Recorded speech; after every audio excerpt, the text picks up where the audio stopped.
Nah kalau kami ini mendengar kisah ini, ditambah kisah bukunya, apa itu namanya Napoleon, kemudian kisah bukunya Deng Xiaoping, ya, kemudian Mao Zedong dan seterusnya kan, Gandhi, itu kan beliau baca ya. Nah beliau punya pengalaman, terus baca pengalaman tokoh-tokoh dunia yang lain, dan ada satu kesimpulan ya kurang lebih sama lah, bahwa ternyata merangkul itu lebih baik daripada harus bertengkar lah. Gitu lah Mbak Retno. Sebagai seorang politisi dan sebagai ordal gitu. Kemarin itu ya amnesti dan abolisi itu ya. Kan kalau pendapat orang secara konstitusional nggak masalah gitu ya. Secara politis ini bisa dibilang bentuk kepiawaiannya Pak Prabowo ya kan, untuk menurunkan tensi dan yang tadi kita diskusikan merangkul semua pihak gitu.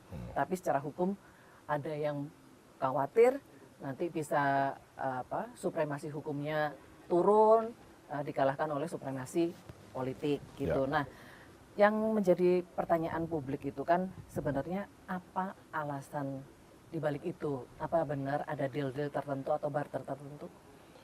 Enggak sih. Kan kalau kita perhatikan Mbak Retno, kan tidak ada intervensi presiden ke dalam proses hukumnya.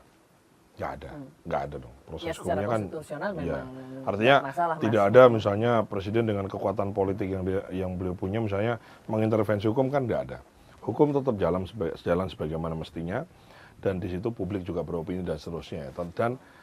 Dan setelah proses hukumnya berjalan tanpa intervensi, kemudian presiden punya hak konstitusional ya. Ini adalah hak yang memang dipunyai oleh seorang kepala negara, CEO of the country, yang tadi sudah dibilang semua menteri lapor, kemudian peramu kebijakan di tingkat pusatnya adalah presiden. Kita nggak usah ngomong dua tokoh, Pak Hasto sama Pak Tom misalnya. Kita ngomongin yang lain, misalnya apakah hubungan diplomatik dengan satu negara. Ya kan kita pernah lihat misalnya ada tersangka yang lain atau terdakwa yang lain yang sudah divonis, kemudian atas pertimbangan geopolitik dan kan ada pertimbangan strategis gitu, yang akhirnya itu menjadi kemudian tidak jadi diberikan gerasi gitu ya. Dan pemberian gerasi ini ya konstitusional kan gitu. Nah, sehingga intinya apa sih intinya? Intinya bernegara ini untuk apa? Kenapa sih kita mesti punya presiden, kita mesti punya DPR? Untuk apa gitu? Untuk kepentingan rakyat, untuk mensejahterakan rakyat, untuk kepentingan rakyat. Nah, kepentingan rakyat itu yang bagaimana? Nah, ini ada pengambilan manfaat dan mudarat gitu. Nah, atas pertimbangan itu, kemudian dibuatlah sebuah keputusan gitu loh.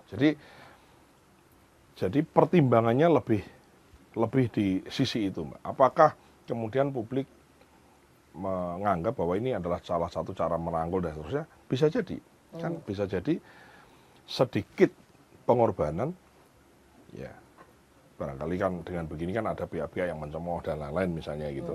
Tapi bisa jadi manfaatnya stabilitas politik itu lebih baik, kemudian program-programnya bisa jalan semua, ya kan semua orang juga bersemangat dan bersepakat.